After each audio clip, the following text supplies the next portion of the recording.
Hello and welcome to this reading of Carmilla by Sheridan LeFanu. The book was originally copywritten in 1872. Now, if you're here looking for a bedtime story for a younger listener, this particular story is about vampires and does feature some scenes of violence and is otherwise possibly not something that you would like to have a younger listener listening to. So with that being said, this is divided into two parts. The first is chapters 1 through 8, and the second is chapters 9 through 16. And then there's also an attached summary that was done. So there are some mistakes along the way. I'm not a professional book reader, but it was just for fun, and I hope that you enjoyed listening to it. And if you're looking for sleep help or to otherwise enjoy a book on tape, well, here you are. The prologue.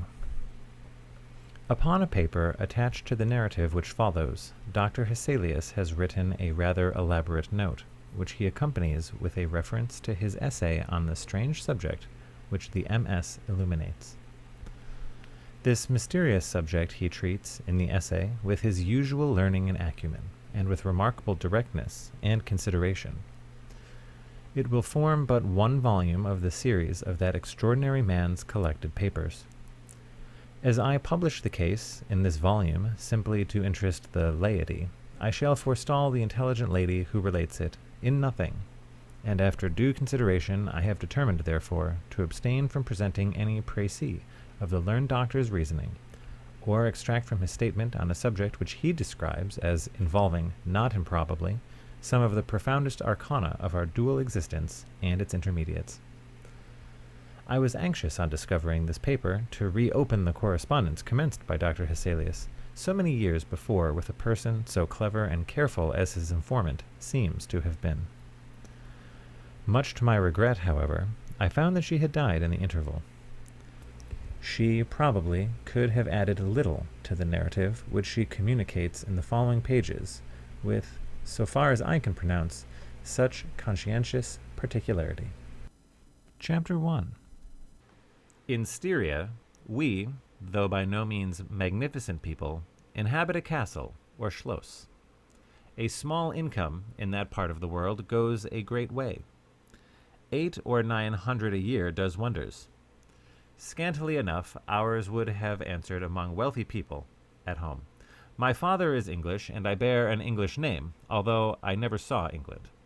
But here, in this lonely and primitive place, where everything is so marvelously cheap, I really don't see how ever so much more money would at all materially add to our comforts, or even luxuries. My father was in the Austrian service, and retired upon a pension and his patrimony, and purchased this feudal residence and the small estate on which it stands. A bargain. Nothing can be more picturesque or solitary. It stands on a slight eminence in a forest. The road, very old and narrow, passes in front of its drawbridge, never raised in my time, and its moat stacked with perch, and sailed over by many swans, and floating on its surface white fleets of water lilies. Over all this the schloss shows its many-windowed front, its towers, and its Gothic chapel. The forest opens in an irregular and very picturesque glade before its gate, and at the right side a steep Gothic bridge carries the road over a stream that winds in deep shadow through the wood. I have said that this is a very lonely place. Judge whether I say truth. Looking from the hall down towards the road, the forest in which our castle stands extends 15 miles to the right and 12 to the left. The nearest inhabited village is about 7 of your English miles to the left. The nearest inhabited schloss of any historic associations is that of old General Spielsdorf, nearly 20 miles away to the right. I have said the nearest inhabited village because there is only 3 miles westward, that is to say the general direction of Spieldorf's schloss, a ruined village with its quaint little church now roofless, in the aisle of which are the moldering tombs of the proud family Karnstein, now extinct, who once owned the equally desolate chateau which, in the thick of the forest, overlooks the silent ruins of the town. Respecting the cause of the desertion of this striking and melancholy spot, there is a legend which I shall relate to you another time. I must tell you now how very small is the party who constitute the inhabitants of our castle. I don't include servants, or those dependents who occupy rooms in the buildings attached to the Schloss. Listen and wonder. My father, who is the kindest man on earth, but growing old, and I, at the date of my story, only 19. 8 years have passed since then. I and my father constituted the family at the Schloss. My mother, a Styrian lady, died in my infancy, but I had a good-natured governess who had been with me from, I almost say, my infancy. I could not remember the time when her fat, benignant face was not a familiar picture in my memory.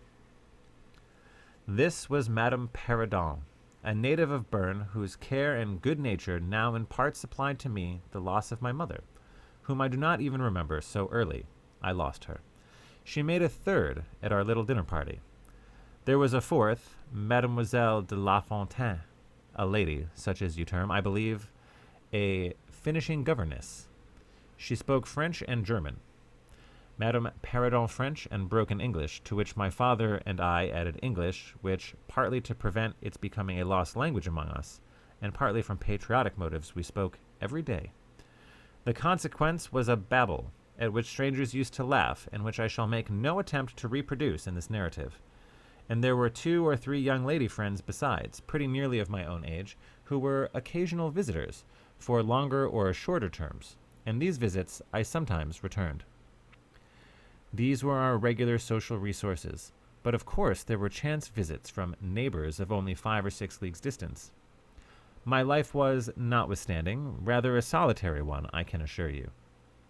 My governess had just as much control over me as you might conjecture such sage persons would have in the case of a rather spoiled girl, whose only parent allowed her pretty nearly her own way in everything. The first occurrence in my existence which produced a terrible impression upon my mind, which, in fact, never has effaced, was one of the very earliest incidents of my life which I can recollect. Some people will think it so trifling that it should not be recorded here. You will see, however, by and by, why I mention it. The nursery, as it was called, though I had it all to myself, was a large room in the upper story of the castle, with a steep oak roof. I can't have been more than 6 years old when one night I awoke, and looking around the room from my bed, failed to see the nursery maid. Neither was my nurse there, and I thought myself alone. I was not frightened, for I was one of those happy children who are studiously kept in ignorance of ghost stories, of fairy tales, and of all such lore as makes us cover up our heads when the door cracks suddenly, or the flicker of an expiring candle makes the shadow of a bedpost dance upon the wall nearer to our faces.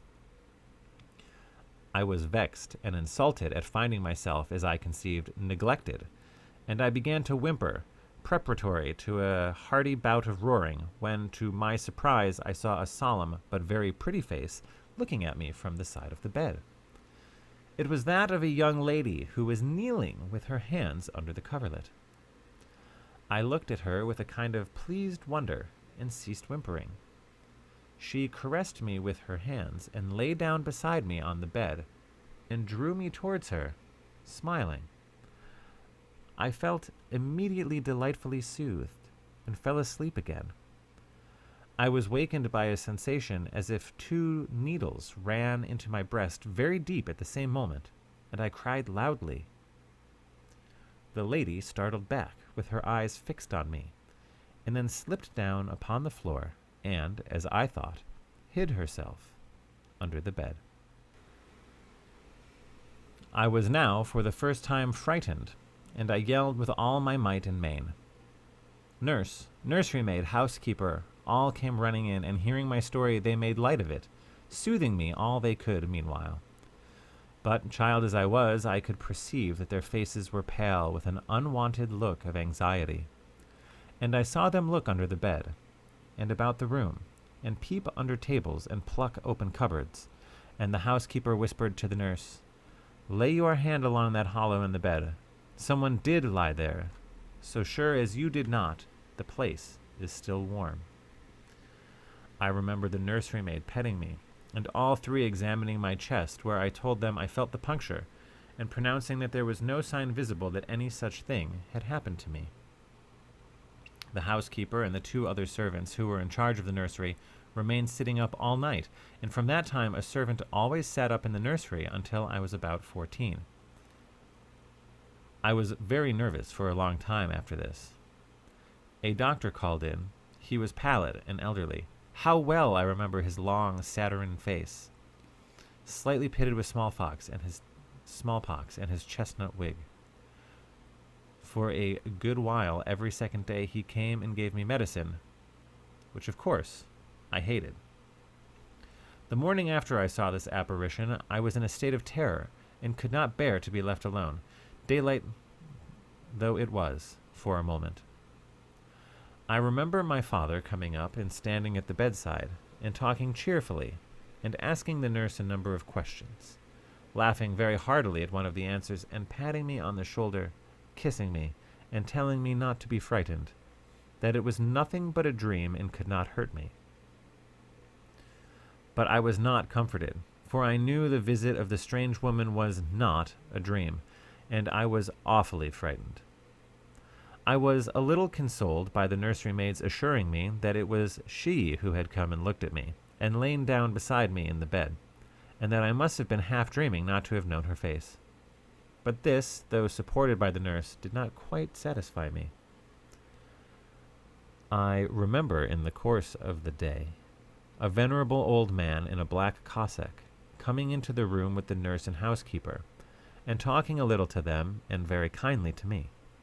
His face was very sweet and gentle, and he told me they were going to pray, and joined my hands together, and desired me to say softly while they were praying, "Lord, hear all good prayers for us, for Jesus' sake." I think these were the very words, for I often repeated them to myself, and my nurse used for years to make me say them in my prayers. I remembered so well the thoughtful, sweet face of that white-haired old man in his black cassock, as he stood in that rude, lofty, brown room with the clumsy furniture of a fashion 300 years about him, and the scanty light entering its shadowy atmosphere through the small lattice.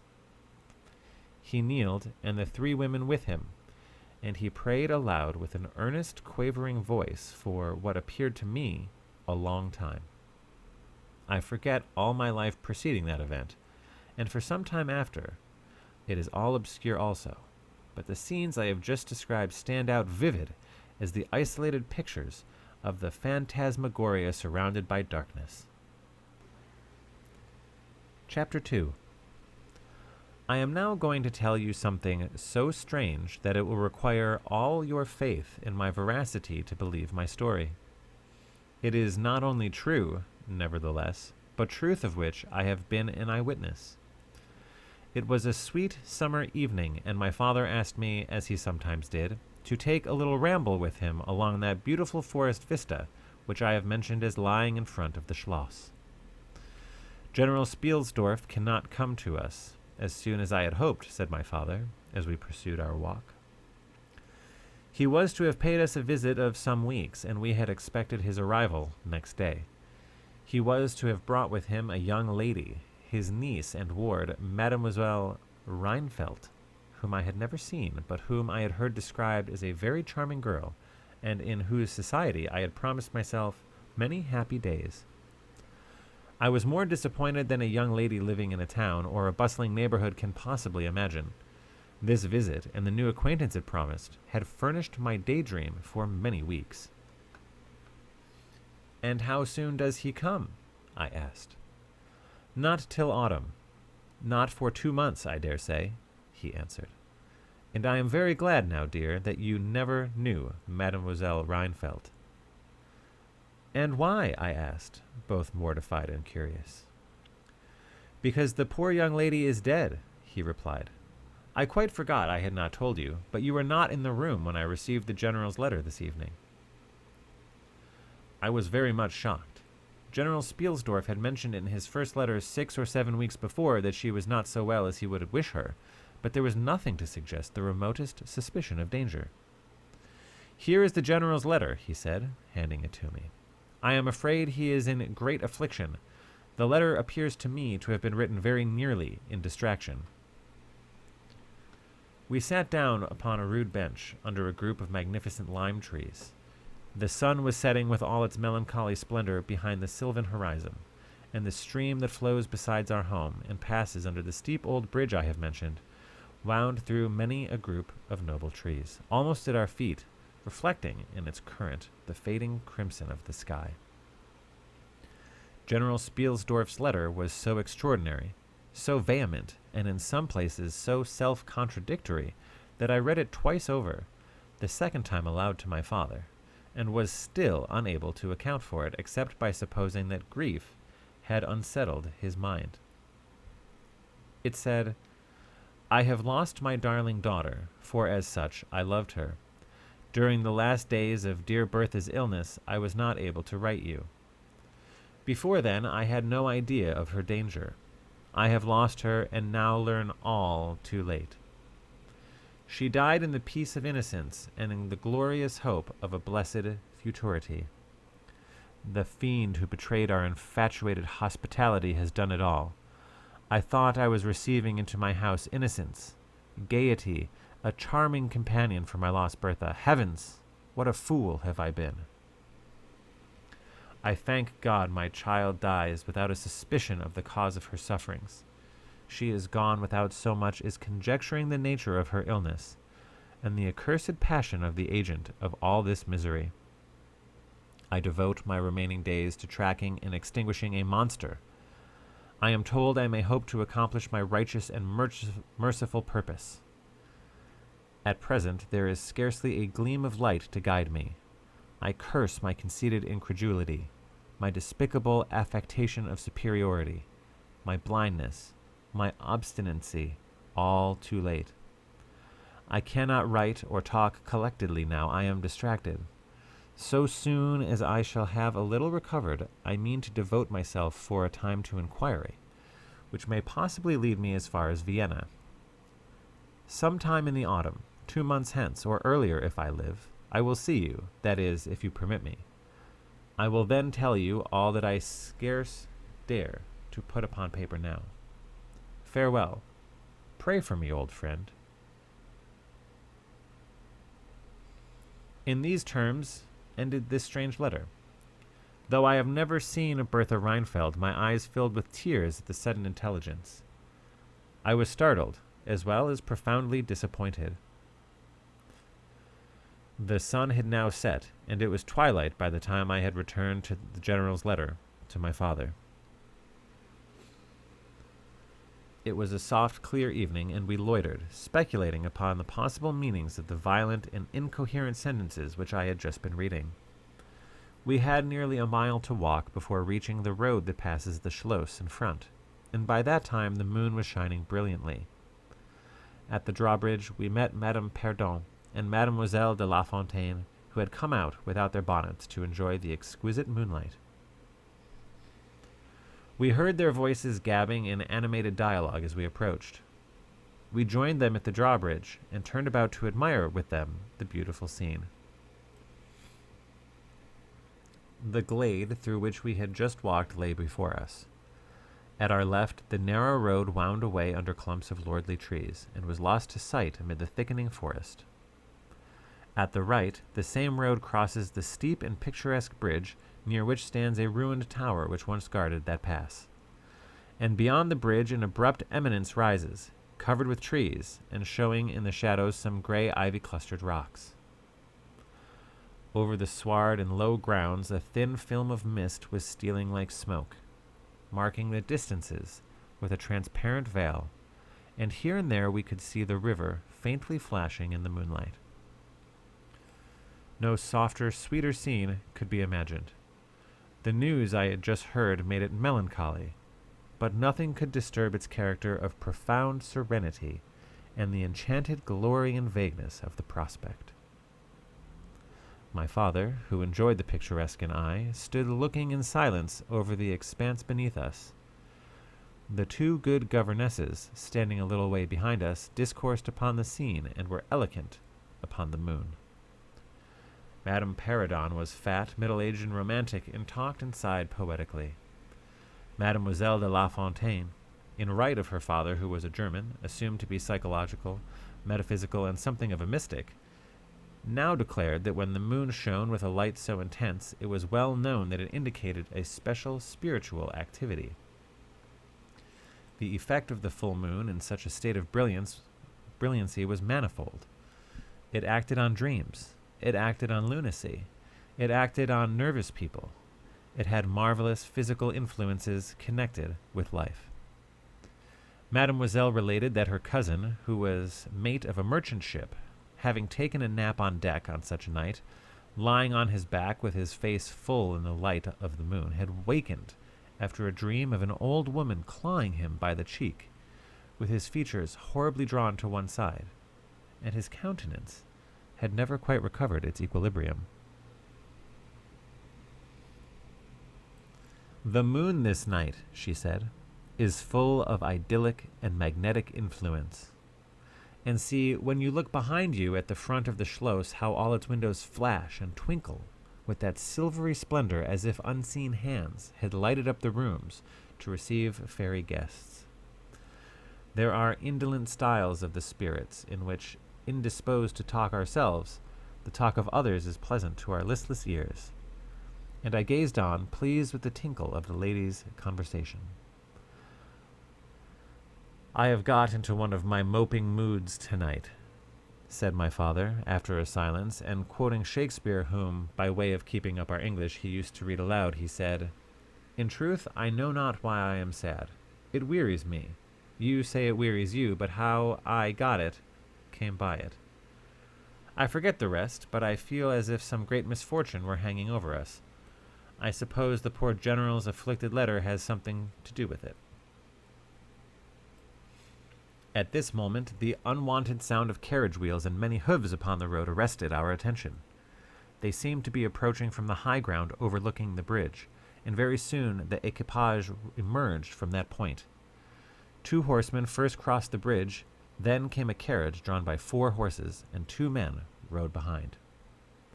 It seemed to be the traveling carriage of a person of rank, and we were all immediately absorbed in watching that very unusual spectacle.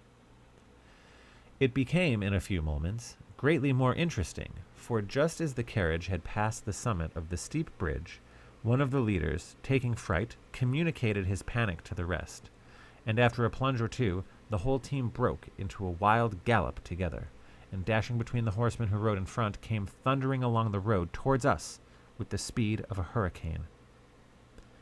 The excitement of the scene was made more painful by the clear, long-drawn screams of a female voice from the carriage window.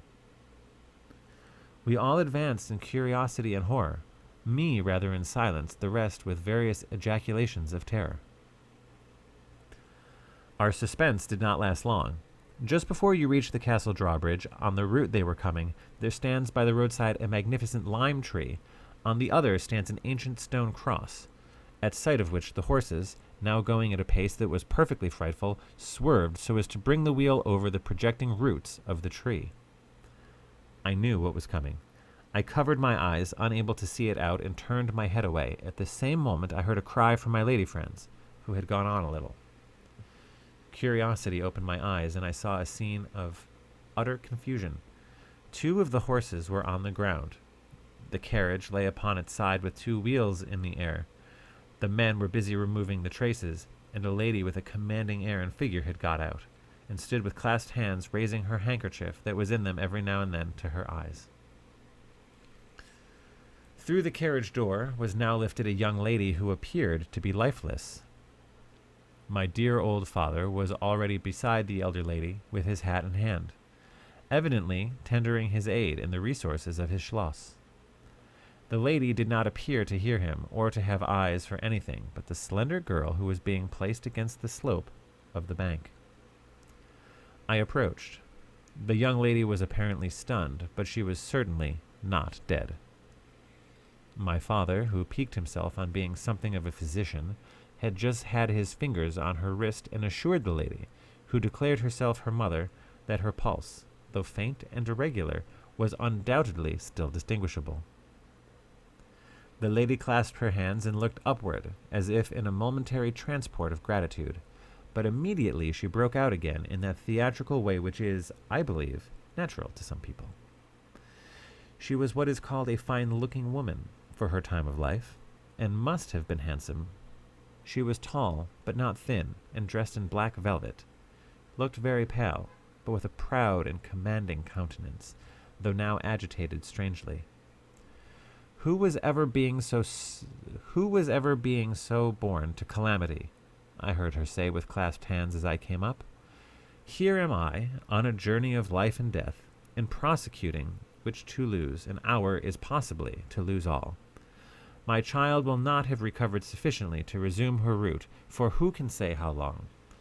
I must leave her. I cannot, dare not delay. How far on, sir, can you tell, is the nearest village? I must leave her there, and shall not see my darling or even hear of her till my return 3 months hence. I plucked my father by the coat, and whispering earnestly in his ear, "Oh, papa, pray ask her to let her stay with us. It would be so delightful. Do, pray.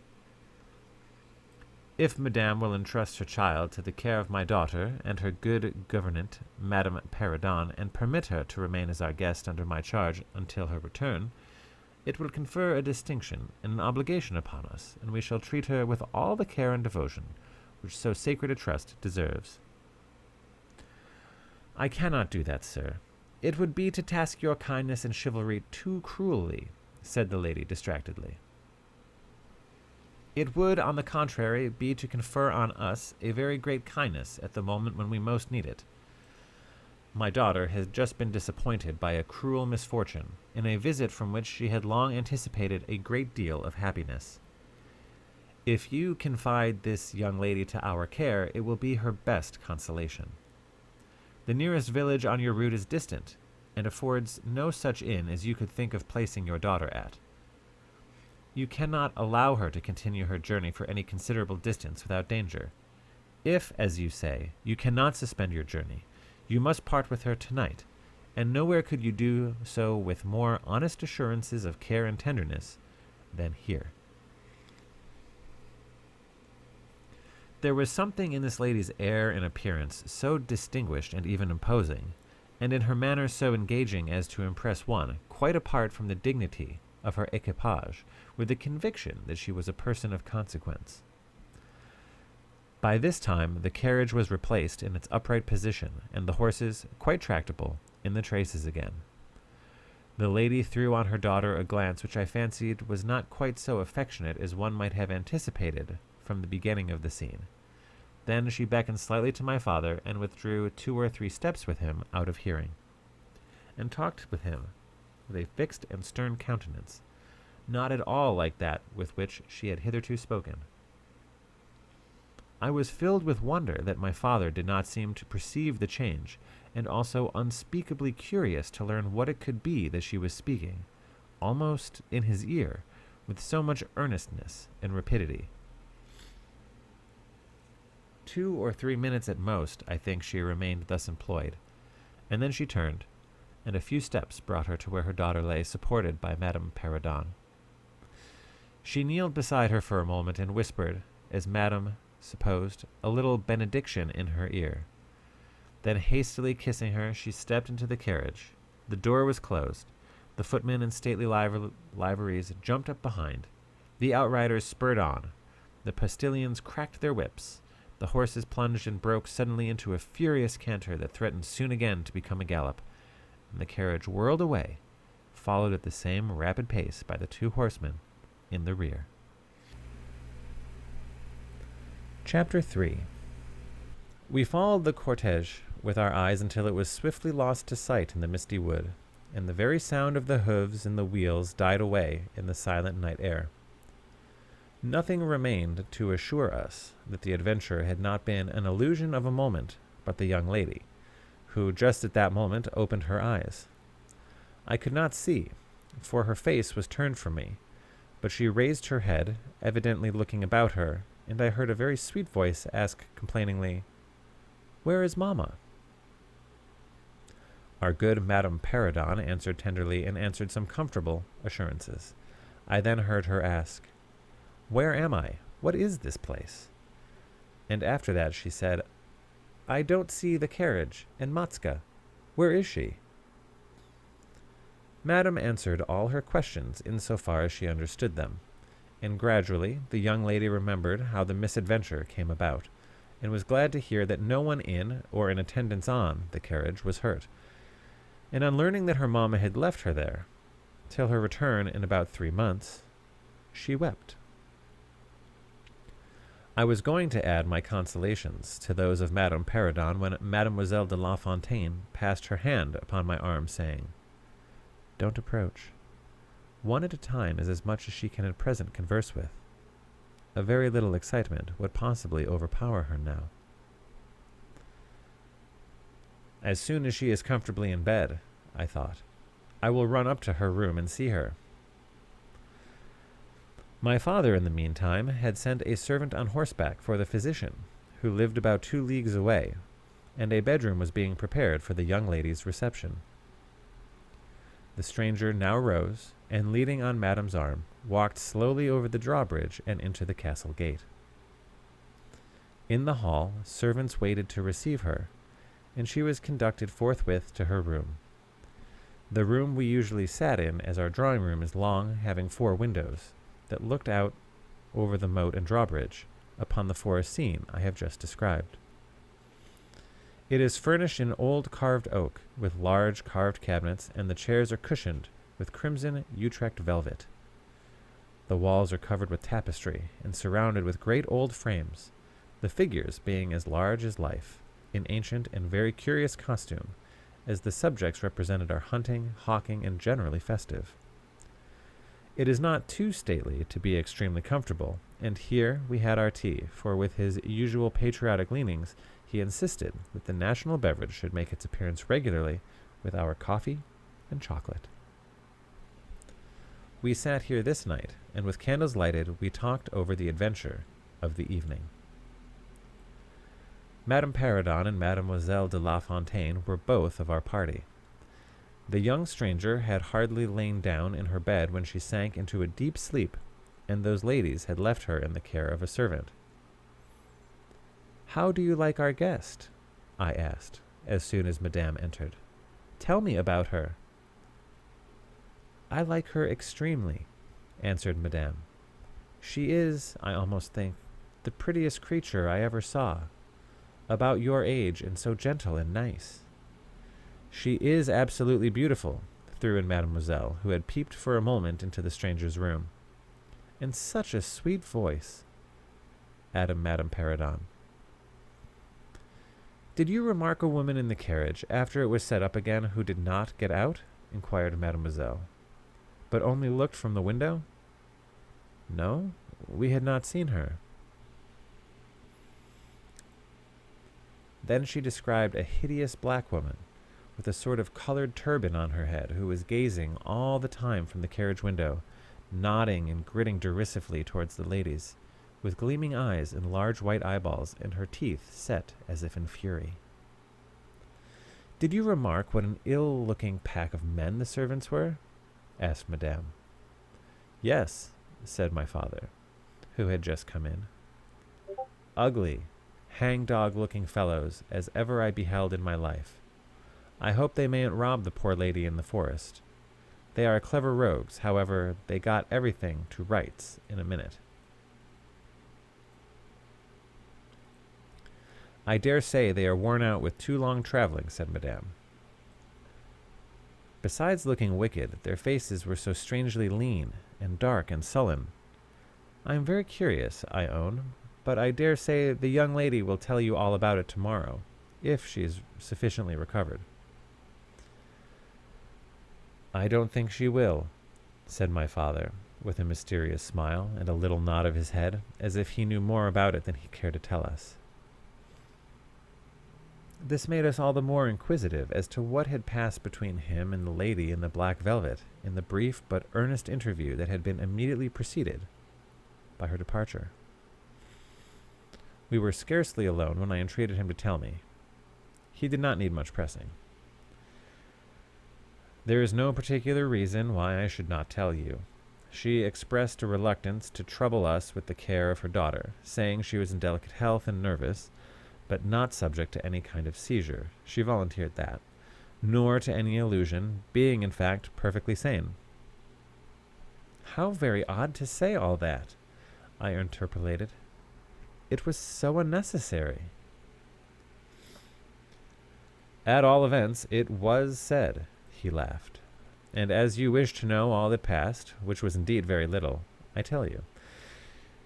She then said, I'm making a long journey of vital importance. She emphasized the word vital, rapid and secret. I shall return for my child in 3 months. In the meantime, she will be silent as to who we are, whence we came, and whither we are traveling. That's all she said. She spoke very pure French. When she said the word secret, she paused for a few seconds, looking sternly, her eyes fixed on mine. I fancy she makes a great point of that. You saw how quickly she was gone. I hope I have not done a very foolish thing in taking charge of the young lady.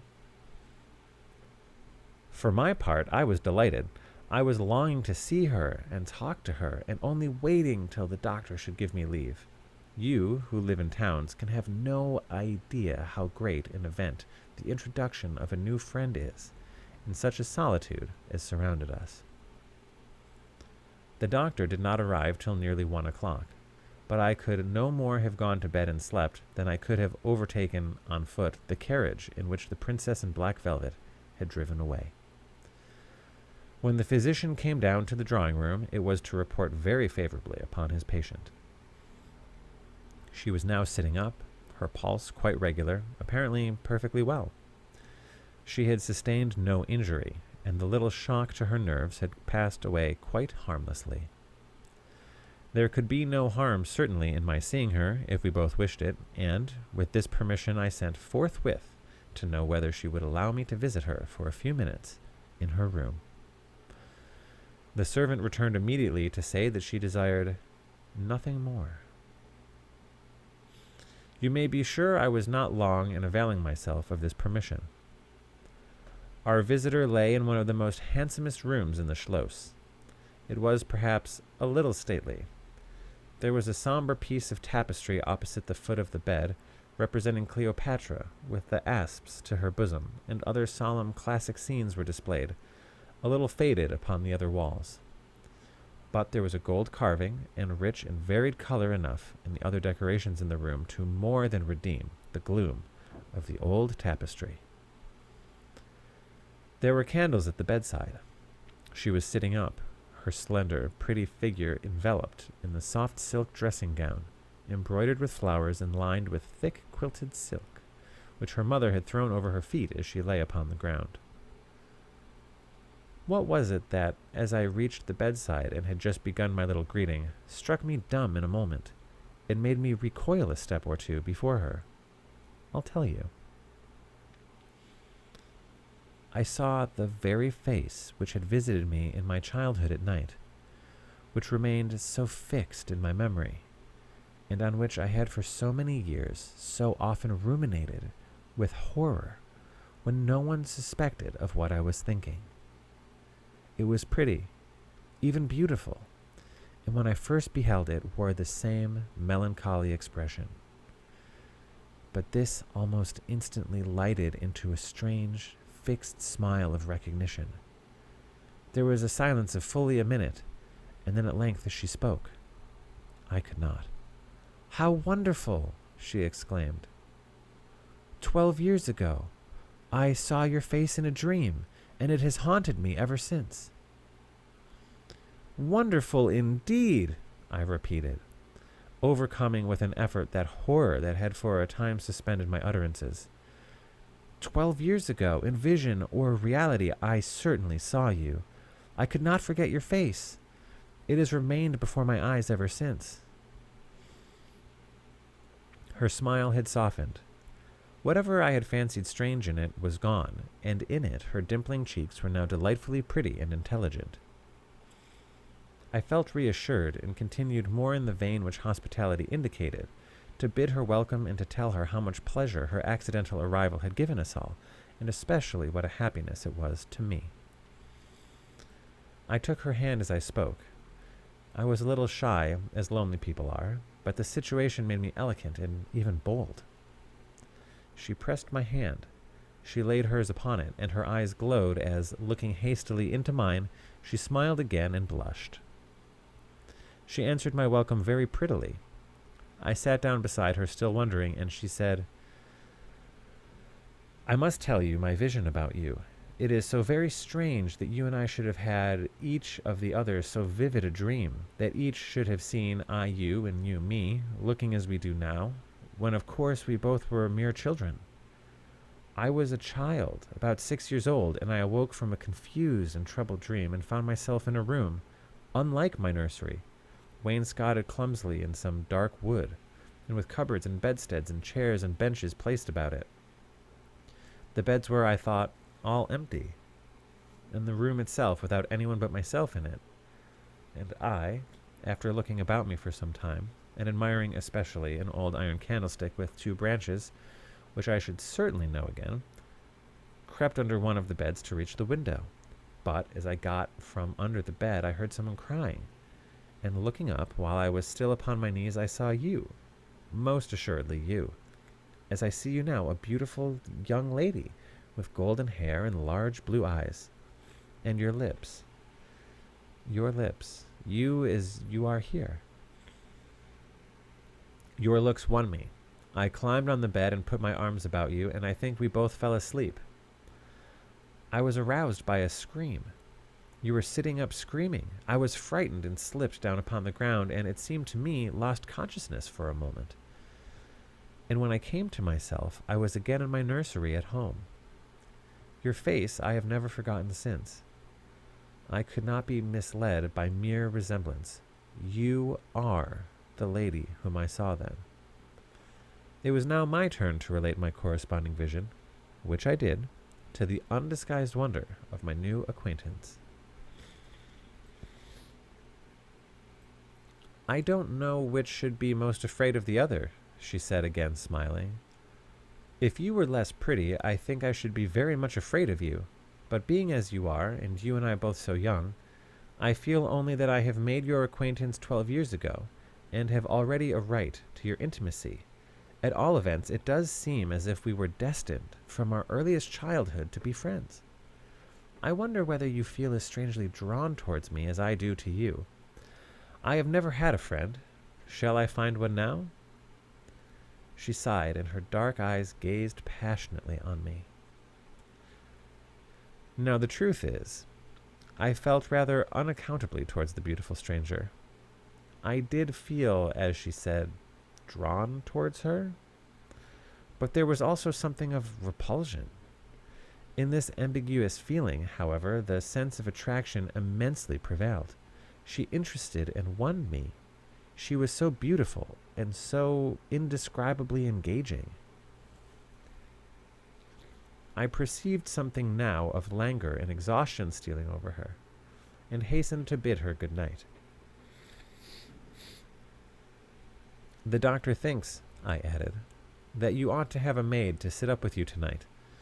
One of ours is waiting, and you will find her a very useful and quiet creature. How kind of you, but I could not sleep. I never could with an attendant in the room. I shan't require any assistance, and, shall I confess my weakness, I am haunted with a terror of robbers. Our house was robbed once, and 2 servants murdered, so I always lock my door. It has become a habit. And you look so kind. I know you will forgive me. I see there's a key in the lock. She held me close in her pretty arms for a moment and whispered in my ear, "Good night, darling. It's very hard to part with you, but good night. Tomorrow, but not early, I shall see you again." She sank back on the pillow with a sigh, and her fine eyes followed me with a fond and melancholy gaze, and she murmured again, "Good night, dear friend." Young people like and even love on impulse. I was flattered by the event, though as yet undeserved fondness she showed me. I liked the confidence with which she at once received me, She was determined that we should be very near friends. Next day came, and we met again. I was delighted with my companion, that is to say, in many respects. Her looks lost nothing in daylight. She was certainly the most beautiful creature I had ever seen. The unpleasant remembrance of the face presented in my early dream had lost the effect of the first unexpected recognition. She confessed that she had experienced a similar shock on seeing me, and precisely the same faint antipathy that had mingled with my admiration of her. We now laughed together over our momentary horrors. Chapter 4. Her Habits. A Saunter. I told you that I was charmed with her in most particulars. There were some that did not please me so well. She was above the middle height of women. I shall begin by describing her. She was slender and wonderfully graceful, except that her movements were languid, very languid indeed. There was nothing in her appearance to indicate an invalid. Her complexion was rich and brilliant. Her features were small and beautifully formed. Her eyes large, dark, and lustrous. Her hair was quite wonderful. I never saw hair so magnificently thick and long when it was down about her shoulders. I've often placed my hands under it and laughed with wonder at its weight. It was exquisitely fine and soft, and in color a rich, very dark brown with something of gold. I loved to let it down, tumbling with its own weight, as in her room she lay back in her chair, talking in her sweet, low voice. I used to fold and braid it, and spread it out, and play with it. Heavens! If I had but known all. I said that there were particulars which did not please me. I have told you that her confidence won me the first night I saw her, but I found that she exercised with respect to herself, her mother, her history, everything, in fact, connected with her life, plans, and people, an ever-wakeful reserve. I dare say that I was unreasonable. Perhaps I was wrong. I dare say I ought to have respected the solemn injunction laid upon my father by the stately lady in black velvet. But curiosity is a restless and unscrupulous passion, and no one girl can endure with patience that hers should be baffled by another. What harm could it do anyone to tell me what I so ardently desired to know? Had she no trust in my good sense or honor? Why would she not believe me when I assured her so solemnly that I would not divulge one syllable of what she told me to any mortal breathing? There was a coldness, it seemed to me, beyond her years, in her smiling, melancholy, persistent refusal to afford me the least ray of light. I cannot say we quarreled upon this point, for she would not quarrel upon any. It was, of course, very unfair of me to press her, very ill-bred, but I really could not help it, and I might just as well have left it alone. What she did tell me amounted, in my unconscionable estimation, to nothing. It was all summed up in 3 very vague discourses. First, her name was Carmilla. Second, her family was very ancient and noble. And third, her home lay in the direction of the west.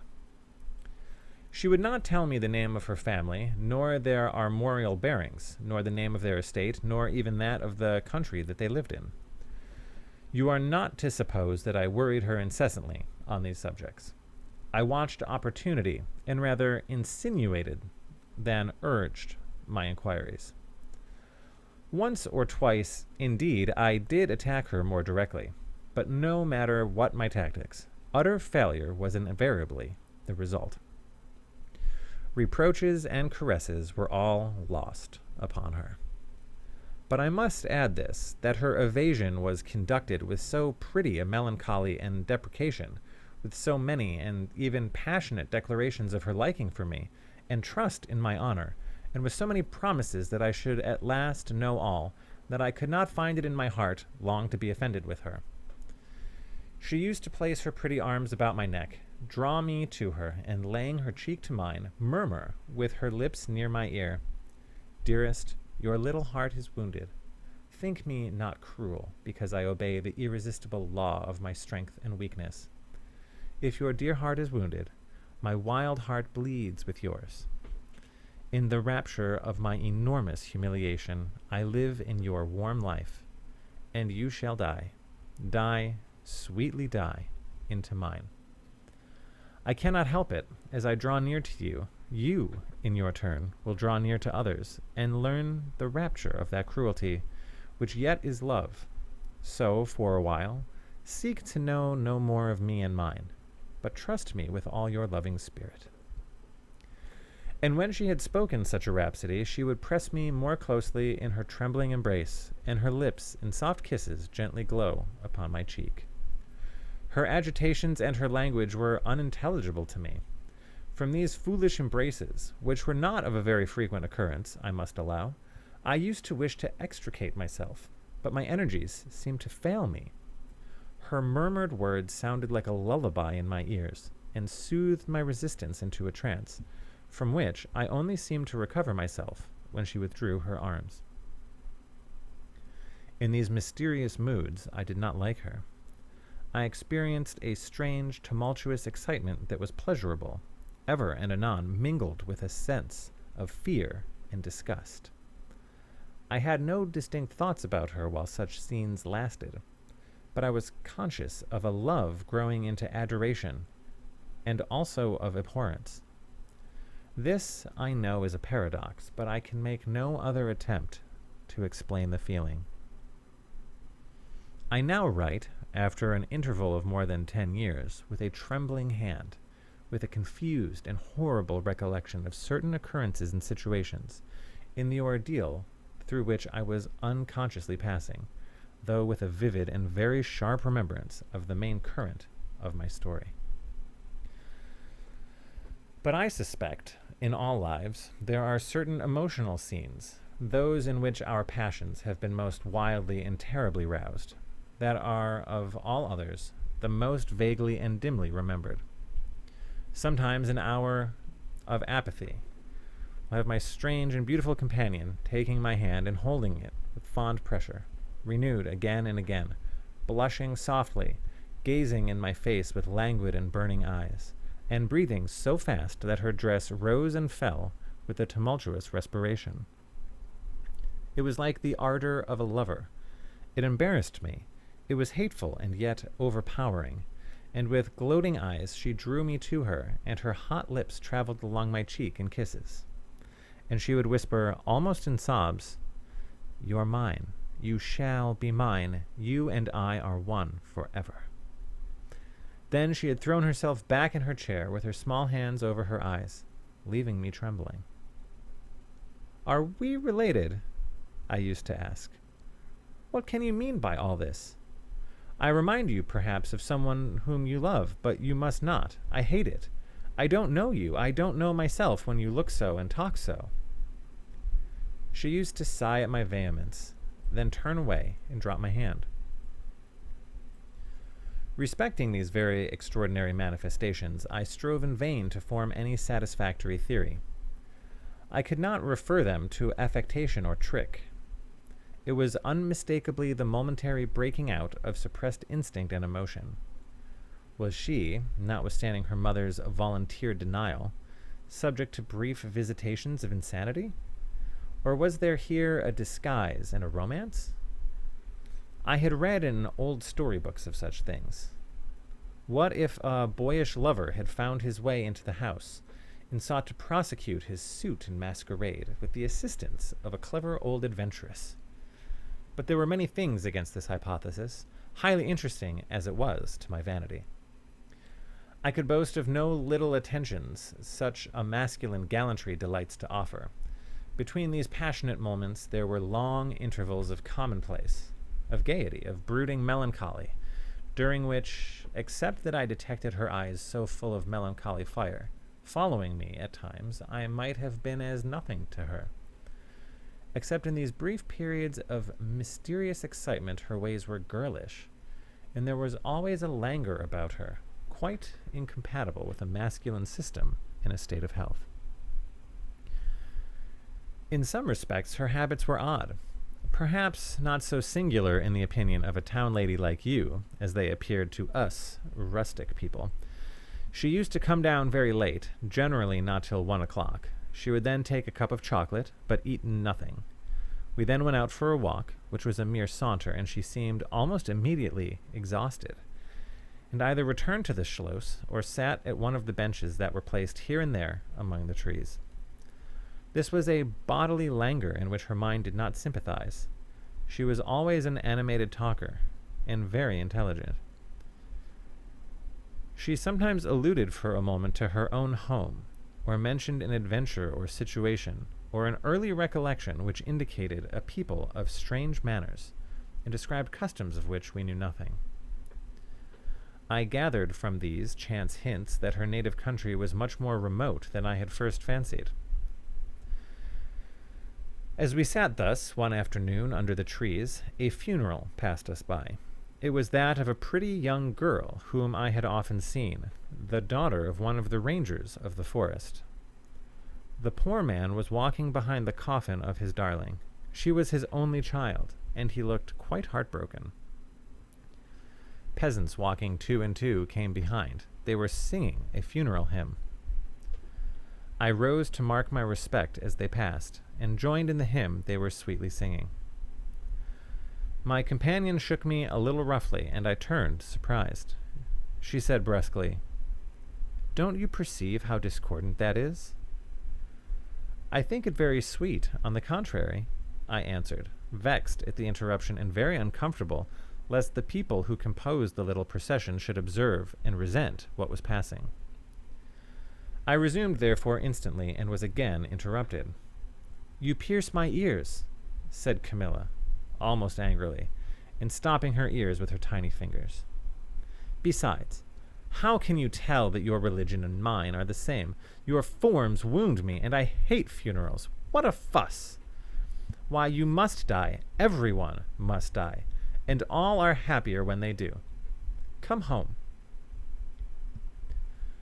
"My father has gone with the clergyman to the churchyard. I thought you knew she was to be buried today." "She? I don't trouble my head about peasants. I don't know who she is," answered Carmilla, with a flash from her fine eyes. "She's the poor girl who fancied she saw a ghost a fortnight ago, and has been dying ever since, till yesterday when she expired." "Tell me nothing about ghosts. I shan't sleep tonight if you do." "I hope there's no plague or fever coming. All this looks very like it," I continued. "The swineherd's young wife died only a week ago, and she thought something seized her by the throat as she lay in her bed and nearly strangled her. Papa says such horrible fancies do accompany some forms of fever.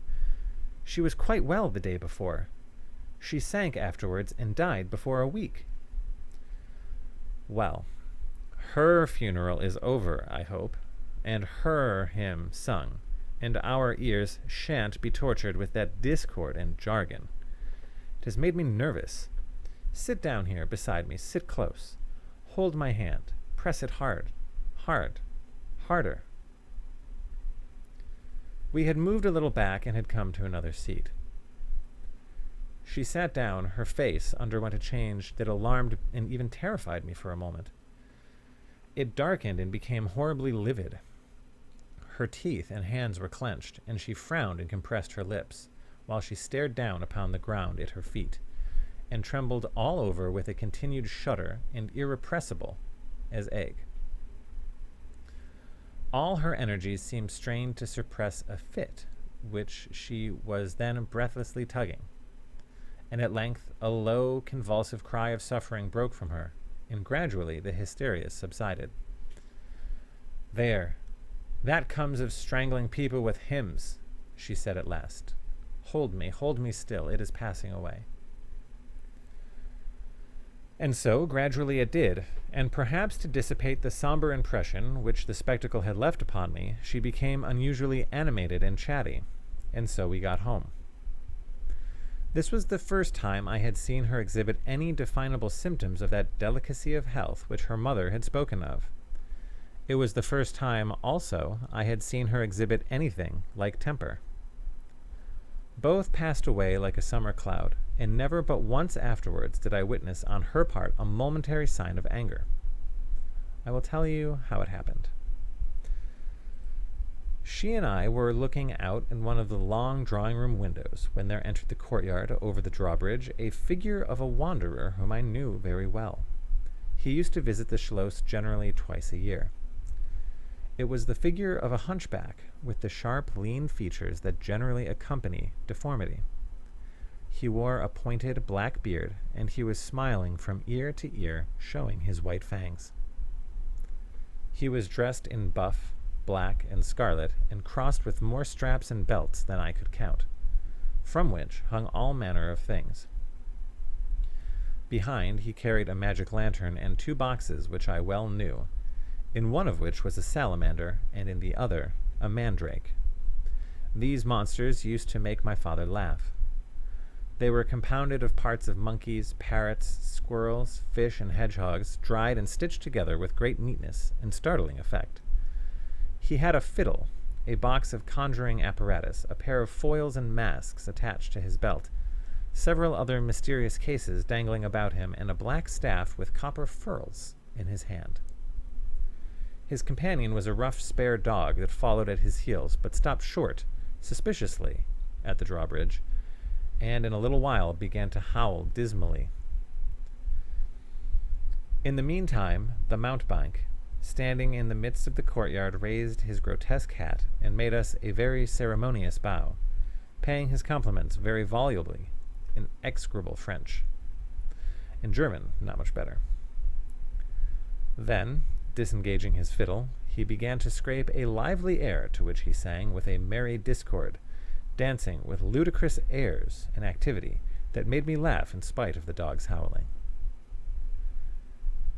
Then he advanced to the window with many smiles and salutations, and his hat in his left hand, his fiddle under his arm, and with a fluency that never took breath, he gabbled a long advertisement of all his accomplishments, and the resources and the various arts with which he placed at our service, and the curiosities and entertainments which it was in his power, at our bidding, to display.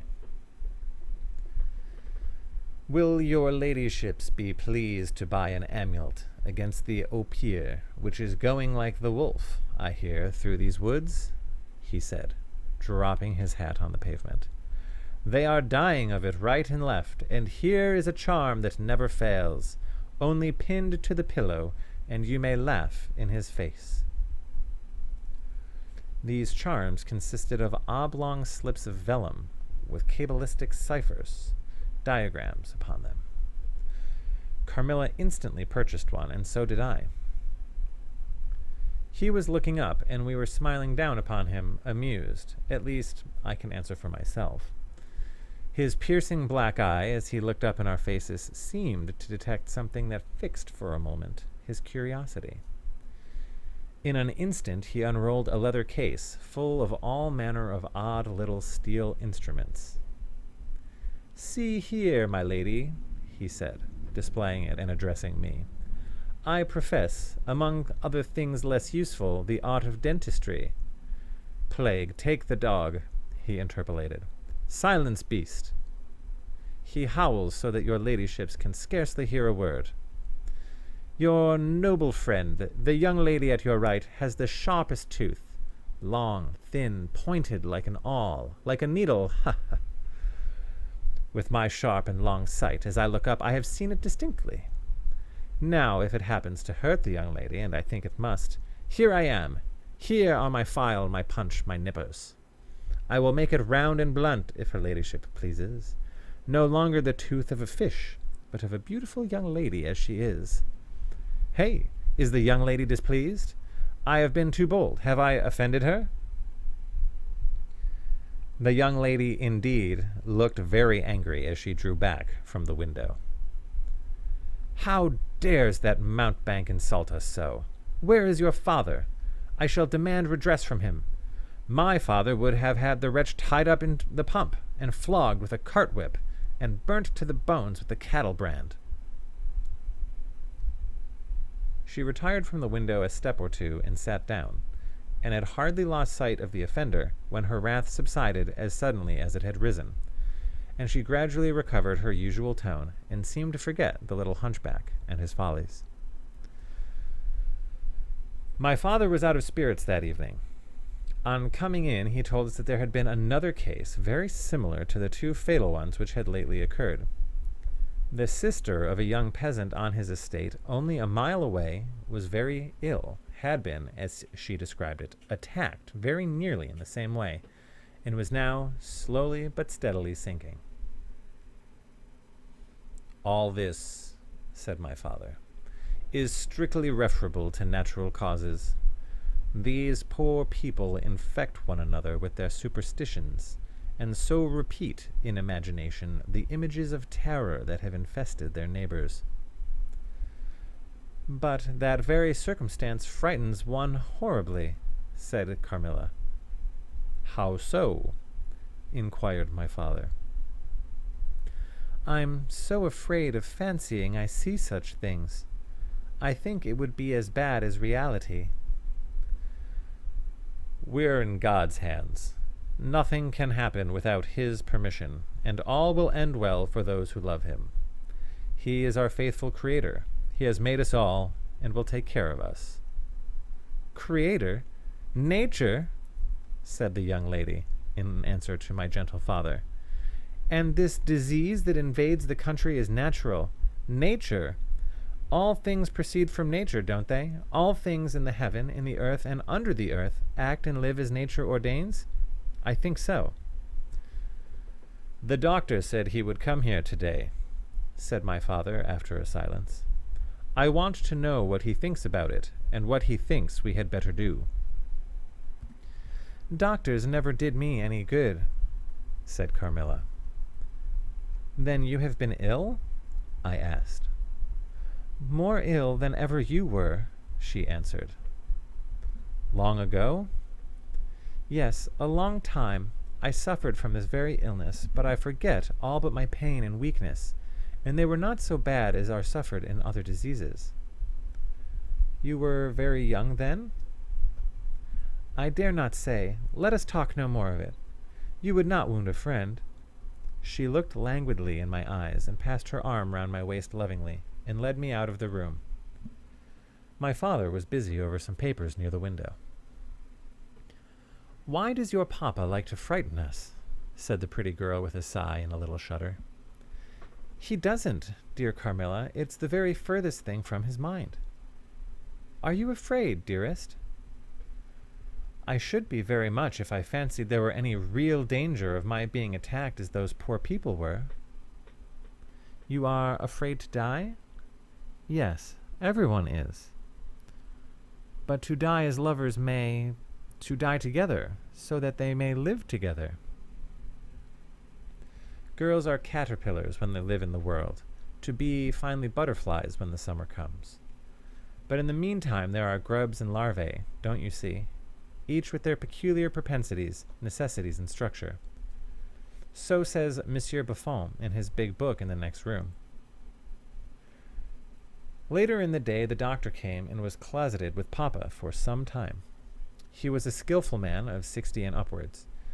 He wore powder and shaved his pale face as smooth as a pumpkin. He and Papa emerged from the room together, and I heard Papa laugh and say as they came out, Well, I do wonder at a wise man like you. What do you say to hippogriffs and dragons? The doctor was smiling and made an answer shaking his head. Nevertheless, life and death are mysterious states, and we know little of the resources of either. And so they walked on, and I heard no more. I did not know then what the doctor had been broaching, but I think I guess it now. Chapter 5. A Wonderful Likeness. This evening there arrived from Gratz the grave, dark-faced son of the picture cleaner, with a horse and cart laden with 2 large packing cases, having many pictures in each. It was a journey of 10 leagues, and whenever a messenger arrived at the Schloss from our little capital of Gratz, we used to crowd about him in the hall to hear the news. This arrival created in our secluded quarters quite a sensation, The cases remained in the hall, and the messenger was taken charge of by the servants till he had eaten his supper. Then, with assistants, and armed with a hammer, ripping chisel, and turnscrew, he met us in the hall, where we had assembled to witness the unpacking of the cases. Carmilla sat looking listlessly on, while one after another the old pictures, nearly all portraits which had undergone the process of renovation, were brought to light. My mother was of an old Hungarian family, and most of these pictures, which were about to be restored to their places, had come to us through her. My father had a list in his hand from which he read as the artist rummaged out the corresponding numbers. I don't know that the pictures were very good, but they were undoubtedly very old, and some of them very curious also. They had, for the most part, the merit of being now seen by me, I may say, for the first time, for the smoke and dust of time had all but obliterated them. "There's a picture that I have not seen yet," said my father. "The one corner at the top of it is the name, as well as I could read Marcia Karnstein, and the date 1698, and I'm curious to see how it has turned out." I remembered it. It was a small picture about 1.5 feet high and nearly square without a frame, but it was so blackened by age that I could not make it out. The artist now produced it with evident pride. It was quite beautiful. It was startling. It seemed to live. It was the effigy of Carmilla. "Carmilla, dear, here is an absolute miracle. Here you are, living, smiling, ready to speak, in this picture. Isn't it beautiful, Papa? And see, even the little mole on her throat." My father laughed and said, "Certainly it is a wonderful likeness." But he looked away, and to my surprise seemed but little struck by it, and went on talking to the picture cleaner, who was almost something of an artist, and discoursed with intelligence about the portraits or other works which his art had just brought into light and color, while I was more and more lost in wonder the more I looked at the picture. "Will you let me hang this picture in my room, Papa?" I asked. "Certainly, dear," said he, smiling. "I'm very glad you think it so like. It must be prettier even than I thought it is, if it is." The young lady did not acknowledge this pretty speech, did not seem to hear it. She was leaning back in her seat, her fine eyes under their long lashes gazing on me in contemplation, and she smiled in a kind of rapture. "And now you can read quite plainly the name that is written in the corner. It's not Marcia. It looks as though it was done in gold. The name is Mircalla, Countess Karnstein, and this is a little coronet over and underneath A.D. 1698. I'm descended from the Karnsteins. That is, Mamma was."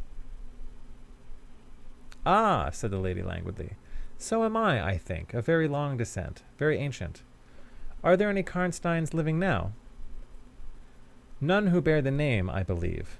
The family were ruined, I believe, in some civil wars long ago, but the ruins of the castle are only about 3 miles away." "How interesting," she said languidly. "But see what beautiful moonlight." She glanced through the hall door, which stood a little open. "Suppose you take a little ramble round the court and look down at the road and river." "It is so like the night that you came to us," I said. She sighed, smiling. She rose, and with each of her arms about her waists, she walked out upon the pavement. In silence, slowly, we walked down to the drawbridge, where the beautiful landscape opened before us. "And so you were thinking of the night I came here?" she almost whispered. "Are you glad I came?" "Delighted, dear Carmilla," I answered. "And you asked for the picture you think like me, to hang in your room," she murmured with a sigh, as she drew her arm closer about my waist and let her pretty head sink upon my shoulders. "How romantic you are, Carmilla," I said. "Whenever you tell me your story, it will be made up chiefly of some one great romance." She kissed me silently. "I am sure, Carmilla, you have been in love, that there is at this moment an affair of the heart going on." I have been in love with no one, and never shall, she whispered, unless it should be with you. How beautiful she looked in the moonlight. Shy and strange was the look with which she quickly hid her face in my neck and hair, with tumultuous sighs that seemed almost to sob, and pressed in mine a hand that trembled. Her soft cheek was glowing against mine. Darling, darling, she murmured, I live in you, and you would die for me. I love you so. I started from her. She was gazing on me with eyes from which all fire, all meaning had flown, and a face colorless and apathetic. Is there a chill in the air, dear? She said drowsily. I almost shiver. Have I been dreaming? Let us come in. Come in. You look ill, Carmilla, a little faint. You certainly must take some wine, I said. Oh, yes, I will. I'm better now. I shall be quite well in a few minutes. Yes, do give me a little wine, answered Carmilla as we approached the door. Let us look again for a moment. It is the last time, perhaps, I shall see the moonlight with you. How do you feel now, dear Carmilla? Are you really better? I asked. I was beginning to take alarm lest she should have been stricken with the strange epidemic that they said had invaded the country around us. Papa would be grieved beyond measure, I added, if he thought you were ever so little ill, without immediately letting us know. We have a very skillful doctor near us, the physician who was with Papa today. I'm sure he is. I know how kind you all are, but, dear child, I am quite well again. There is nothing ever wrong with me, but a little weakness. People say I'm languid, I'm incapable of exertion. I can scarcely walk as far as a child of 3 years old, and every now and then the little strength I have falters, and I become as you have just seen me. But after all, I am very easily set up again. In a moment I am perfectly myself. See how I have recovered? So indeed she had, and she and I talked a great deal, and very animated she was, and the remainder of that evening passed without any recurrence of what I called her infatuations. I mean her crazy talk and looks, which embarrassed and even frightened me. But there occurred that night an event which gave my thoughts quite a new turn, and seemed to startle even Carmilla's languid nature into momentary energy. Chapter 6. A Very Strange Agony. When we got into the drawing room and had sat down to our coffee and chocolate, although Carmilla did not take any, she seemed quite herself again, and Mademoiselle de La Fontaine joined us and made a little card party, in the course of which Papa came in for what he called his dish of tea. When the game was over, he sat down behind Carmilla on the sofa and asked her a little anxiously whether she had heard from her mother since her arrival. She answered, no. He then asked whether she knew where a letter would reach her at present. I cannot tell, she answered ambiguously, but I have been thinking of leaving you. You have already been too hospitable and too kind to me. I have given you an infinity of trouble, and I should wish to take a carriage tomorrow, and post in pursuit of her. I know where I shall ultimately find her, although I dare not tell you. But you must not dream of any such thing, exclaimed my father, to my great relief. We can't afford to lose you so, and I won't consent to your leaving us except under the care of your mother, who was so good as to consent to your remaining with us till she should return herself. I should be quite happy if I knew that you had heard from her, but this evening the accounts of the progress of the mysterious disease that has invaded our neighborhood grow ever more alarming. And my beautiful guest, I do feel the responsibility, unaided by advice from your mother, very much. But I shall do my best, and one thing is certain, that you must not think of leaving us without her distinct direction to that effect. We should suffer too much in parting from you to consent to it easily. Thank you, sir, 1,000 times for your hospitality, she answered, smiling bashfully. You have all been too kind to me. I have seldom been so happy in all my life before, as in your beautiful chateau, under your care, and in the society of your dear daughter. So he gallantly, in his old-fashioned way, kissed her hand, smiling and pleased at her little speech. I accompanied Carmilla, as usual, to her room and sat and chatted with her while she was preparing for bed. "Do you think," I said at length, "that you will ever confide fully in me?" She turned round smiling, but made no answer, only continued to smile on me. "You won't answer that?" I said. "You can't answer pleasantly. I ought not to have asked you." "You were quite right to ask me that, or anything. You do not know how dear you are to me, or you could not think any confidence too great to look for. But I am under vows, know none half so awfully, and I dare not tell my story yet, even to you. The time is very near when you shall know everything. You will think me very cruel, very selfish, but love is always selfish. The more ardent, the more selfish. How jealous I am, you cannot know. You must come with me, loving me to death, or else hate me and still come with me, and hating me through death and after. There is no such words as indifference in my apathetic nature." "Now, Carmilla, you are going to talk your wild nonsense again," I said hastily. "Not I, silly little fool as I am, and full of whims and fancies. For your sake I'll talk like a sage. Were you ever at a ball?" "No. How you do run on! What is it like? How charming it must be!" "Oh, I almost forget. It's years ago." I laughed. "You're not so old. Your first ball can hardly be forgotten yet." Carmilla replies, "I remember everything about it, with an effort. I see it all, as diverse sees what is going on about them, though a medium. I see it all, as divers see what is going on above them, through a medium, dense, rippling, but transparent. There occurred that night what has confused the picture, and made its colors faint. I was all but assassinated in my bed, wounded here," she touched her breast, "and never was the same since." "Were you near dying?" "Yes, very. A cruel love, strange love that would have taken my life. Love will have its sacrifices. No sacrifice without blood. Let us go to sleep now. I feel so lazy. How can I get up just now and lock my door?" She was lying with her tiny hands buried in her rich, wavy hair under her cheek. Her little head upon the pillow, and her glittering eyes followed me wherever I moved, with a kind of shy smile that I could not decipher. I bid her good night, and crept from the room with an uncomfortable sensation. I often wondered whether our pretty guest ever said her prayers. I certainly had never seen her upon her knees.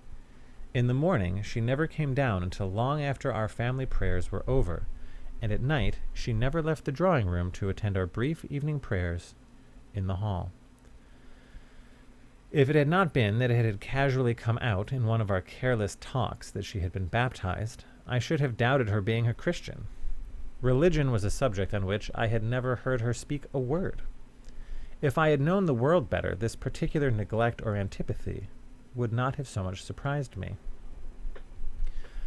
The precautions of nervous people are infectious, and persons of a like temperament are pretty sure, after a time, to imitate them.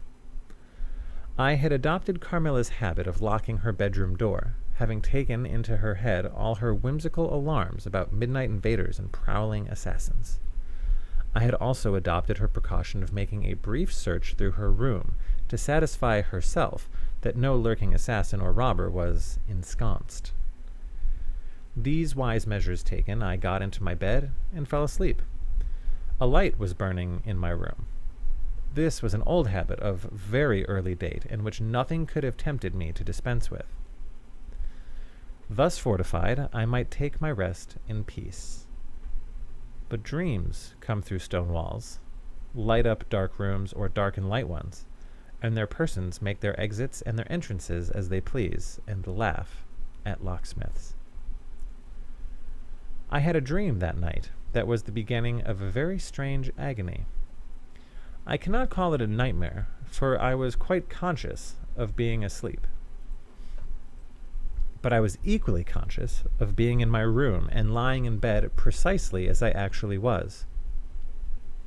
I saw, or fancied I saw, the room and its furniture just as I had seen it last, except that it was very dark, and I saw something moving around the foot of the bed, which at first I could not accurately distinguish. But I soon saw that it was a sooty black animal that resembled a monstrous cat. It appeared to me about 4 or 5 feet long, for it measured fully the length of the hearthrug as it passed over it, and it continued toing and froing with the lithe, sinister restlessness of a beast in a cage.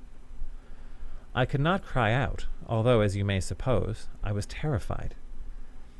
Its pace was growing faster, and the room rapidly darker and darker, and at length so dark that I could no longer see anything of it but its eyes.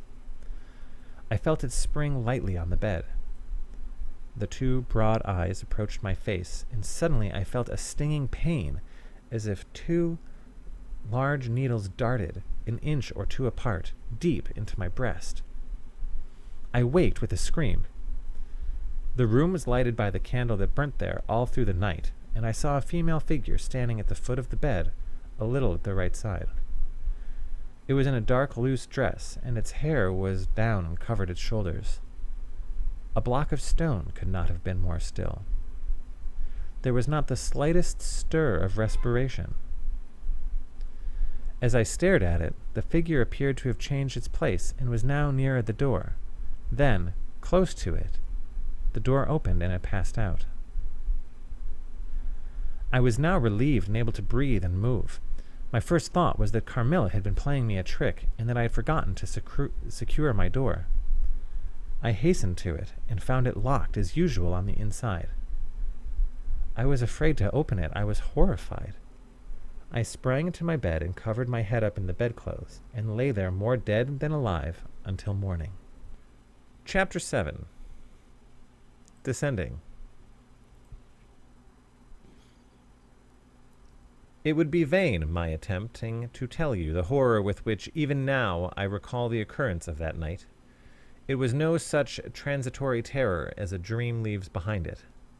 It seemed to deepen by time and communicated itself to the room and the very furniture that encompassed the apparition. I could not bear next day to be alone for a moment.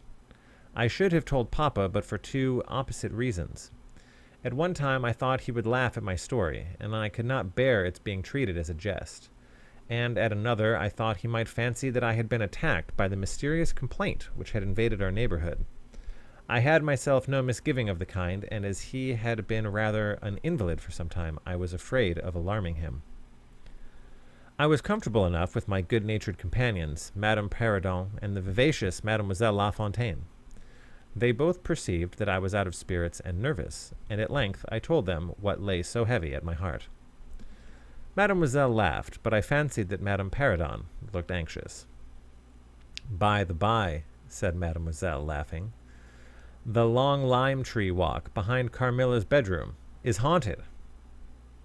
"Nonsense!" exclaimed Madame, who probably thought the theme rather inopportune. "And who tells that story, my dear?" "Martin says that he came up twice when the old yard gate was being repaired before sunrise, and twice saw the same female figure walking down the lime-tree avenue." "So he well might, as long as there are cows to milk in the river fields," said Madame.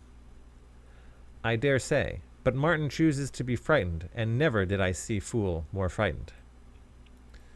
"You must not say a word about it to Carmilla, because she can see down that walk from her room window," I interposed, "and she is, if possible, a greater coward than I." Carmilla came down rather later than usual that day. "I was so frightened last night," she said, as soon as we were together, "and I am sure I should have seen something dreadful if it had not been for that charm I bought from the poor little hunchback whom I called such hard names. I had a dream of something black coming round my bed, and I awoke in a perfect horror, and I really thought, for some seconds, I saw a dark figure near the chimney-piece. But I felt under my own pillow for the charm, and the moment my fingers touched it, the figure disappeared, and I felt quite certain, only that I had it by me, that something frightful would have made its appearance and perhaps throttled me, as it did those poor people we heard of. "Well, listen to me," I began, and recounted my adventure, at the recital of which she appeared horrified. "And had you the charm near you?" she asked earnestly. "No, I dropped it in a china vase in the drawing-room, but I shall certainly take it with me tonight, as you have so much faith in it." At this distance of time, I cannot tell you, or even understand, how I overcame my horror so effectually as to lie alone in my room that night. I remember distinctly that I pinned the charm to my pillow. I fell asleep almost immediately and slept even more soundly than usual all night. Next night I passed as well. My sleep was delightfully deep and dreamless. But I wakened with a sense of lassitude and melancholy which, however, did not exceed a degree that was almost luxurious. "Well, I told you so," said Carmilla, when I was describing my quiet sleep. "I had such delightful sleep myself last night. I pinned the charm to the breast of my nightdress. I was too far away the night before. I'm quite sure it was all fancy except the dreams. I used to think that evil spirits made dreams, but our doctor told me it is no such thing. Only a fever passing by, or some other malady, as they often do, he said, knocks at the door, and not being able to get in, passes on with that alarm." "And what do you think the charm is?" said I. "It has been fumigated or immersed in some drug, and is an antidote against malaria," she answered. "Then it acts on the body?" "Certainly. You don't suppose that evil spirits are frightened by bits of ribbon or the perfumes of a druggist's shop? No, these complaints, wandering in the air, begin by trying the nerves, and so infect the brain. But before they can seize upon you, the antidote repels them. That, I am sure, is what the charm has done for us. It's nothing magical. It is simply natural." I should have been happier if I could have quite agreed with Carmilla, but I did my best, and the impression was a little losing its force. For some nights I slept profoundly, but still every morning I felt the same lassitude, and a languor weighed upon me all day. I felt myself a changed girl. A strange melancholy was stealing over me, a melancholy that I would not have interrupted. Dim thoughts of death began to open, and an idea that I was slowly sinking took gentle and somehow not unwelcome possession of me.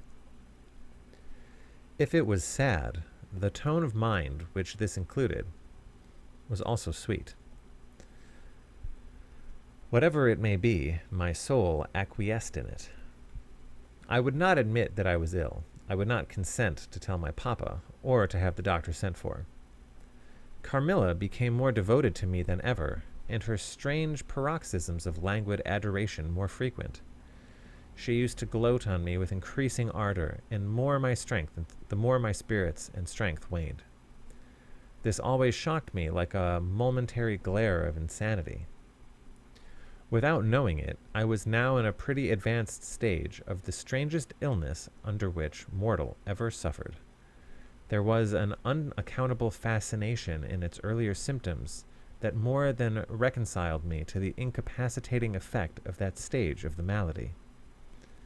The fascination increased for a time, until it reached a certain point, when gradually a sense of the horrible mingled itself with it, deepening, as you shall hear, until it discolored and perverted the whole state of my life.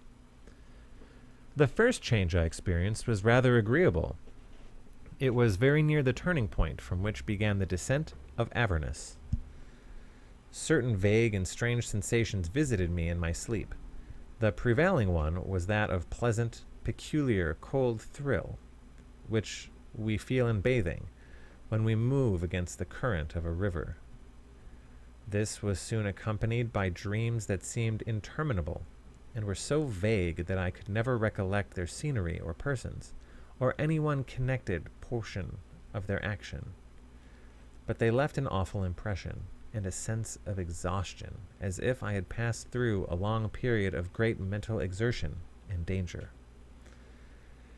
After all these dreams, there remained on waking a remembrance of having been in a place very nearly dark, and of having spoken to people whom I could not see, and especially of one clear voice, of a female's, very deep, that spoke as if at a distance, slowly, and producing always the same sensation of indiscernible solemnity and fear.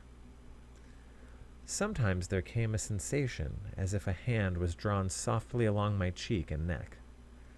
Sometimes it was as if warm lips kissed me, and longer and more lovingly as they reached my throat.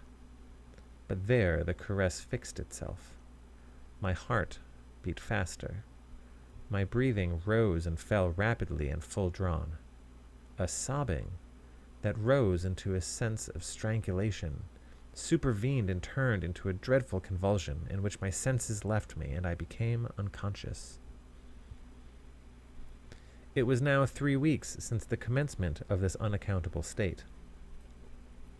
My sufferings had, during the last week, told upon my appearance. I had grown pale, my eyes were dilated and darkened underneath, and the languor which I had long felt began to display itself in my countenance.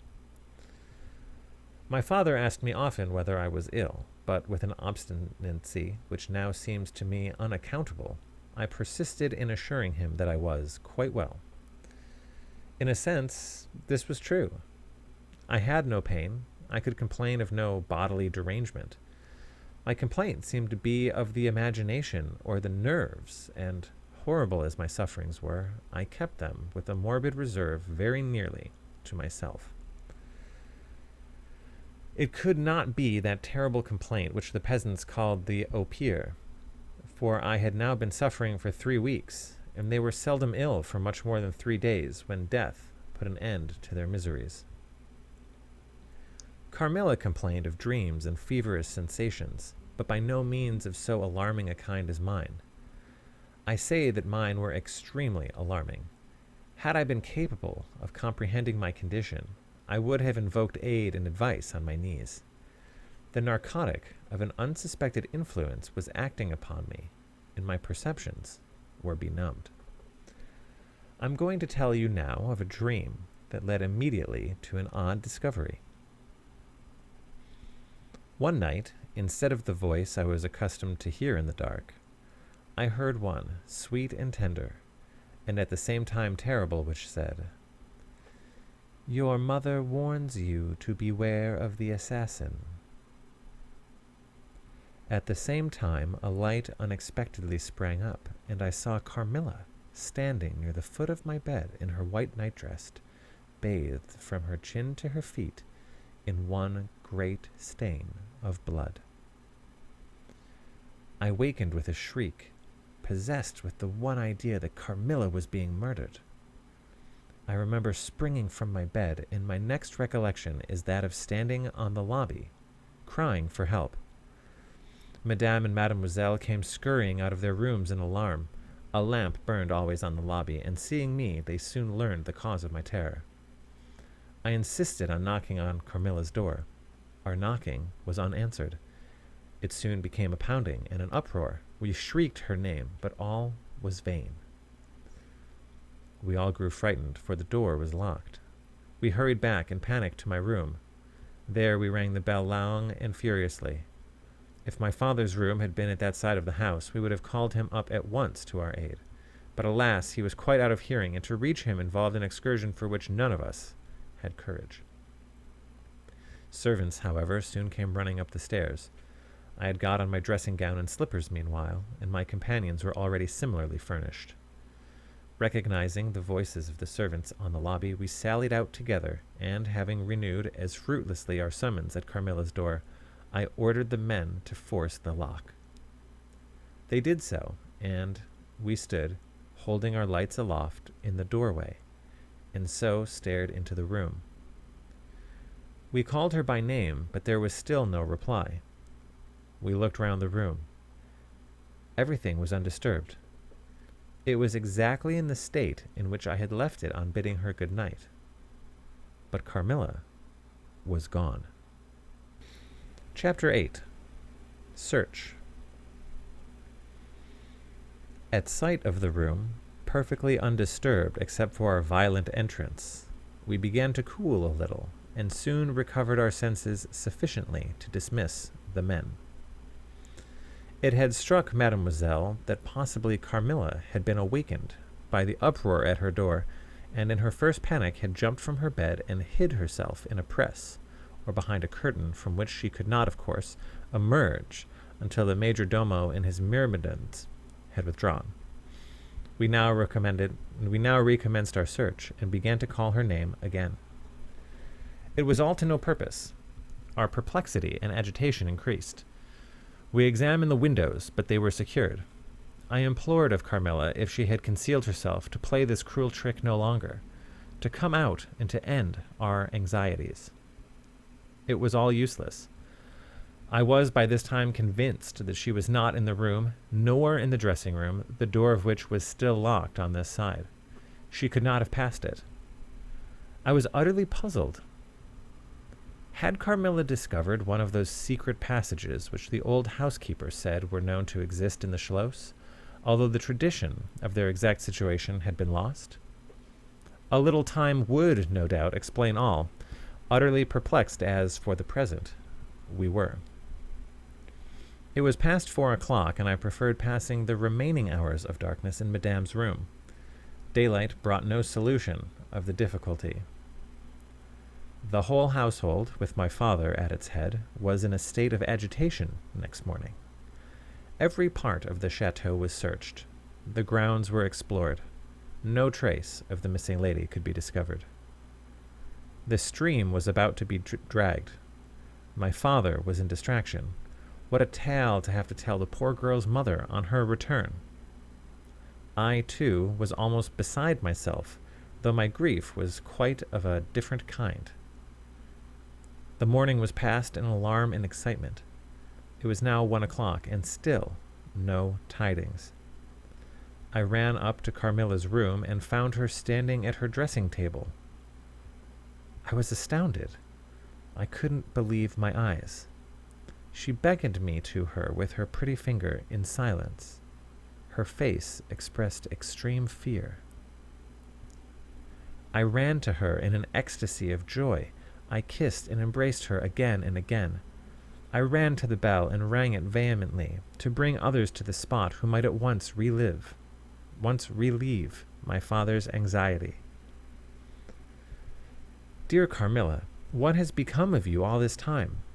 We have been in agonies of anxiety about you, I exclaimed. Where have you been? How did you come back? Last night has been a night of wonders, she said. For mercy's sake, explain all you can. It was past 2 last night, she said, when I went to sleep as usual in my bed, with my doors locked, that of the dressing room and that opening upon the gallery. My sleep was uninterrupted and, so far as I know, dreamless. But I woke just now on the sofa in the dressing room there, and I found the door between the rooms open, and the other door forced. How could all this have happened without my being wakened? It must have been accompanied with a great deal of noise, and I am particularly easily wakened, and how could I have been carried out of my bed without my sleep having been interrupted? I, whom the slightest stir startles. By this time, Mademoiselle, my father, and a number of the servants were in the room. Carmilla was, of course, overwhelmed with inquiries, congratulations, and welcomes. But she had but one story to tell, and seemed the least able of all the party to suggest any way of accounting for what had happened. My father took a turn up and down the room, thinking. I saw Carmilla's eye follow him for a moment with a sly, dark glance. When my father had sent the servants away, Mademoiselle, having gone in search of a little bottle of valerian and sal volatile, and there being no one now in the room with Carmilla except my father, Madame, and myself, he came to her thoughtfully. took her hand very kindly, led her to the sofa, and sat down beside her. "Will you forgive me, my dear, if I risk a conjecture and ask a question?" "Who can have a better right?" she said. "Ask what you please, and I will tell you everything. But my story is simply one of bewilderment and darkness. I know absolutely nothing. Put any question you please, but you know, of course, the limitations Mamma has placed me under." "Perfectly, my dear child. I need not approach the topics on which she desires our silence. Now, the marvel of last night consists in your having been removed from your bed and your room without being wakened, and this removal having occurred apparently while the windows were still secured, and the 2 doors locked upon the inside. I will tell you my theory and ask you a question." Carmilla was leaning on her hand dejectedly. Madame and I were listening breathlessly. "Now, my question is this. Have you ever been suspected of walking in your sleep?" "Never, since I was very young indeed." "But you did walk in your sleep when you were young?" "Yes, I know I did. I've been told so often by my old nurse." My father smiled and nodded. "Well, what has happened is this. You got up in your sleep, unlocked the door, not leaving the key as usual in the lock, but taking it out and locking it on the outside. You again took the key out and carried it away with you to some one of the 25 rooms on this floor, or perhaps upstairs or downstairs. There are so many rooms and closets, so much heavy furniture, and such accumulations of lumber, that it would require a week to search this old house thoroughly. Do you see now what I mean?"